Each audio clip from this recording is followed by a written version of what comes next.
지난 시간 우리는 세금 시스템의 설계도를 해부했습니다. 근로소득자는 월급을 받기도 전에 세금으로 뺏기고 자본소득자는 주식을 팔지 않는 한 과세조차 되지 않으며 간접세의 역진성은 가난한 자에게 더 무거운 짐을 지웁니다.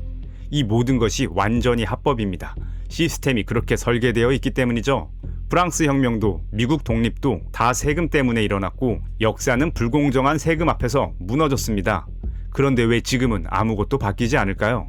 1789년 5월 5일 베르사유 궁전, 프랑스 국왕 루이 16세가 3부회를 소집했습니다. 국가 재정이 파산 직전이었기 때문이었죠. 당시 프랑스 인구의 2%가 전체 토지의 40%를 소유하고 있었지만 세금은 단 한 푼도 내지 않았습니다. 성직자와 귀족은 면세 특권을 가지고 있었기 때문이었죠. 반면 평민들은 소득의 절반을 세금으로 냈습니다. 가장 악명 높은 건 소금세였습니다. 생존 필수품인 소금을 왕실이 독점 판매하여 시장가의 몇 배 가격을 강제했고 밀매하다 걸리면 사형이었습니다. 1789년 6월 20일 평민 대표들이 테니스 코트로 모였습니다. 헌법을 제정할 때까지 해산하지 않는다. 한 달 뒤 바스티유 감옥이 함락됐고 4년 뒤 루이 16세는 단두대에서 목이 잘렸습니다. 프랑스 혁명은 자유와 평등을 외쳤지만 그 분노의 진짜 이유는 세금이었습니다. 1773년 보스턴 항구 식민지 상인들이 차 상자 342개를 바다에 던졌습니다. 영국 의회가 미국 대표도 없이 일방적으로 차에 세금을 부과했기 때문입니다. 문제는 액수가 아니었습니다. 대표 없는 곳에 과세 없다. 이 구호 아래 독립전쟁이 시작됐습니다. 역사는 증명합니다. 불공정한 세금 앞에서 체제는 무너졌죠. 그렇다면 현대는 어떨까요? 금융소득 27억 원에 실효세율 15.6%, 연봉 5천만 원의 세부담률 19%, 프랑스 귀족만큼은 아니어도 구조적 불평등은 분명히 존재합니다. 그런데 왜 혁명은 일어나지 않을까요? 한국 소득세법은 2000페이지입니다. 법인세법, 부가가치세법, 조세특례 제한법까지 합치면 수만 페이지죠. 전문 세무사도 다 알 수 없을 정도입니다. 반면 프랑스 혁명 당시 세금은 단순했습니다. 평민은 소득의 절반을 세금으로 낸다. 누구나 불공정함을 즉시 알 수 있었죠. 하지만 현대세법은 복잡하고 복잡할수록 전문가를 고용할 수 있는 부자에게 유리합니다. 고소득 프리랜서가 세무사를 고용하면 연 150만 원에서 300만 원이 들지만 경비 처리로 수천만 원을 절세할 수 있죠. 세무사 비용 200만 원으로 1000만 원을 아낄 수 있다면 당연히 고용합니다. 근로소득자는 회사가 연말정산을 대행하니 세무사가 필요 없습니다. 하지만 공제받을 수 있는 것도 몇십에서 몇백만 원이 전부죠. 복잡한 세법은 중립적이지 않고 부자에게 유리하게 설계되어 있습니다. 2025년 기준 세법을 만드는 국회의원의 평균 재산은 33억 원입니다. 상위 1%에 해당하는 수준이죠. 이들이 자신에게 불리한 법을 만들 이유가 있을까요? 2020년 정부는 금융투자소득세를 도입하려 했습니다. 주식 양도차익 연 5천만 원 초과분에 20% 과세, 영향을 받는 사람은 전체 투자자의 2%였습니다. 하지만 증권업계가 총력 로비를 시작했습니다. 개미 투자자를 역차별하는 법이라는 프레임을 씌웠죠. 결과는 2023년으로 유예되었다가 2025년으로 미루어졌고 2024년 총선 이후 아예 폐지되었습니다. 이것이 포획된 입법의 작동 방식입니다. 조세특례 제한법을 보면 더 명확합니다. 2024년 기준 조세특례로 인한 세수 감소는 70조 원으로 총 세수 400조 원의 17.5%입니다. 연구개발비 세액공제, 고용증대 세액공제, 시설투자 세액공제 등등 명목은 좋지만 대기업이 대부분의 혜택을 받습니다. 증세는 정치적 자살이지만 감세는 표를 얻습니다. 하지만 감세의 수혜는 누가 받을까요? 소득세를 깎으면 고소득자가 많이 감면받고 법인세를 깎으면 대기업이 가장 큰 혜택을 봅니다. 유권자는 단순히 세금이 줄어든다는 말에 끌립니다. 정치인은 당선되고 세법은 부자에게 유리하게 바뀌고 시스템은 더욱 강화됩니다. 복잡한 세법은 부자를 유리하게 만들고 로비는 조세특례법을 확대하며 정치적 의지 부족은 감세를 선호하게 만듭니다. 시스템은 스스로를 강화하며 돌아갑니다. 그렇다면 이 시스템을 바꿀 방법은 없을까요? 명확히 말하지만 지금부터 제시하는 건 정답이 아닙니다. 각 방안의 장단점과 트레이드오프를 보여드릴 뿐입니다. 첫 번째 방안은 토지세입니다. 19세기 경제학자 헨리 조지의 제안입니다. 모든 세금을 폐지하고 오직 토지 가치에만 과세하라. 1879년 그의 책 진보와 빈곤은 당시 성경 다음으로 많이 팔린 책이었습니다. 당시 미국은 산업혁명의 한복판이었습니다. 경제는 폭발적으로 성장하는데 노동자들의 삶은 나아지지 않았죠. 헨리 조지는 질문했습니다. 왜 진보는 빈곤을 동반하는가? 그가 발견한 건 불로소득이었습니다. 땅 주인은 아무것도 하지 않았는데 철도가 생기고 도시가 커지면서 땅값이 치솟았습니다. 그의 논리는 명쾌했습니다. 토지는 인간이 만든 게 아니다. 하지만 토지 가치는 인간과 사회가 만든다.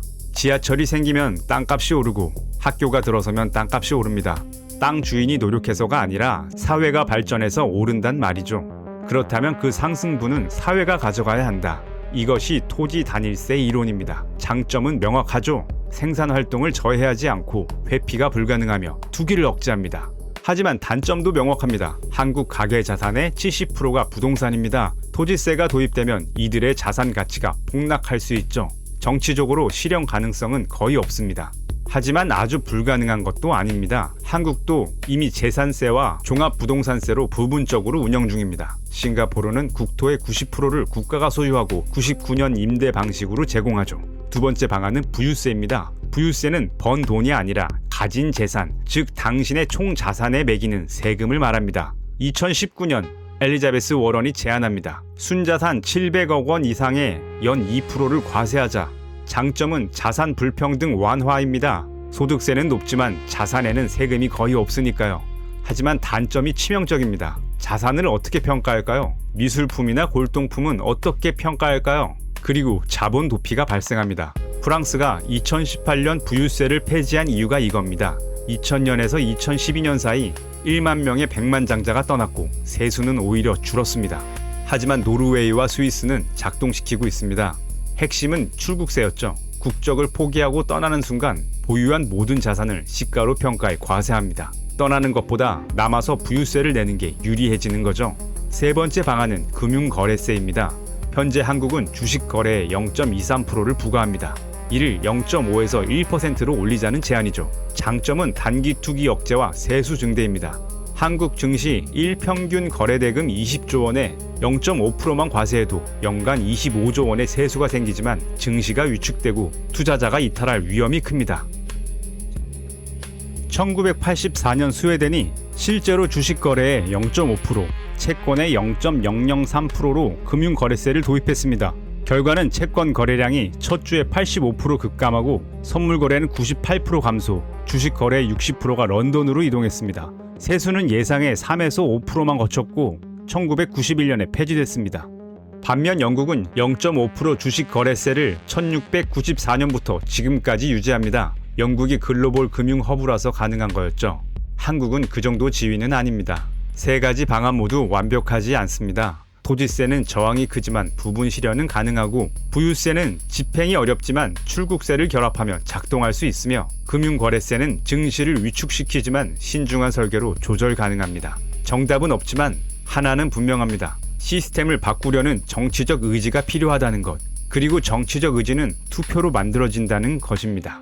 문제는 유권자 대부분이 이 구조를 이해하지 못한다는 점입니다. 세금을 줄여준다는 공약에 표를 주고 나중에 간접세로 더 많이 뺏기는 걸 깨닫지 못하죠. 보시다시피 시스템을 바꾸는 건 어렵습니다. 하지만 개인이 할 수 있는 일이 하나 있죠. 지금부터 말씀드릴 건 연말정산 팁이 아닙니다.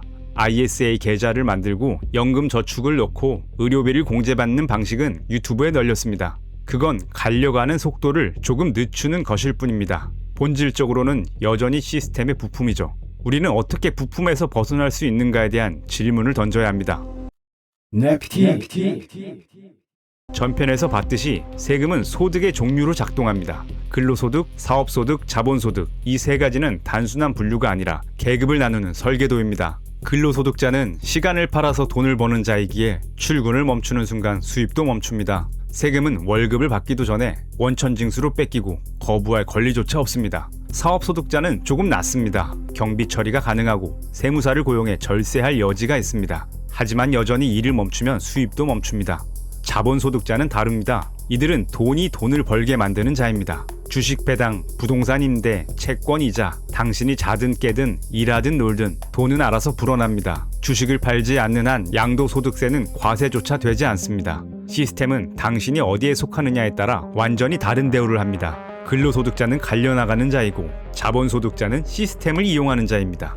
개인이 할 수 있는 일은 단순합니다. 근로소득 비중을 낮추고 자본소득 비중을 높이는 것. 이건 주식 좀 사세요 라는 얕은 조언이 아닙니다. 삶의 설계도를 바꾸라는 뜻입니다. 대부분의 사람은 이렇게 삽니다. 학교를 졸업하고 취직, 월급, 생활비, 적금, 집, 대출, 은퇴 순으로 말이죠. 이 구조에서 당신은 평생 근로소득자입니다. 세금을 가장 많이 내고 혜택은 가장 적게 받는 계급이죠. 부자들은 다르게 삽니다. 자본 축적, 자산 투자, 수익 발생, 재투자, 자본 증식. 이 구조에서 돈을 벌고 당신은 일하지 않아도 됩니다.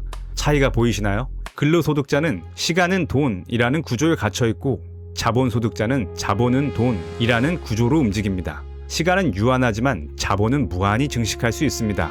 세금 시스템은 이 차이를 더욱 벌립니다. 첫째, 투자가 우선이다. 많은 사람이 착각합니다. 투자는 여유 자금으로 하는 거다. 틀렸습니다.